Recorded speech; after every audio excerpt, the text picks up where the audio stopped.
São quadros determinados pela interrupção na circulação cerebral. Essa obstrução na circulação cerebral pode ocorrer de duas maneiras, de forma isquêmica, como por exemplo placas de gordura, placas ateroscleróticas, ou alguns êmbolos, por exemplo um êmbolo que pode sair do coração.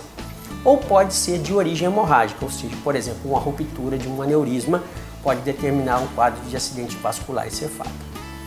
Como devemos suspeitar desses quadros? Bom, normalmente o indivíduo tem dificuldade ou até mesmo perda na fala, dificuldade de visão ou até mesmo perda de visão, tonturas, dores de cabeça, paralisias de algum lado do corpo ou especificamente de um braço, ou especificamente de uma perna. Então o indivíduo deve suspeitar do acidente vascular cerebral.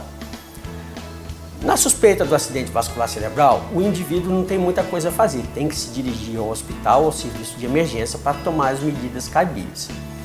Chegando ao hospital, o diagnóstico normalmente é feito pelo quadro clínico já descrito anteriormente, pelo conjunto de sinais e sintomas, e é lançado mão de alguns métodos auxiliares de imagem, ou seja, são realizados tomografia computadorizada do crânio ou ressonância magnética do crânio, que irá determinar qual o local afetado na circulação cerebral e que tipo de acidente ocorreu, se é o isquêmico ou hemorrágico, o que irá determinar o tratamento específico. Uma vez diagnosticado, normalmente as medidas de suporte são adotadas, normalmente sendo em centros de terapia intensiva.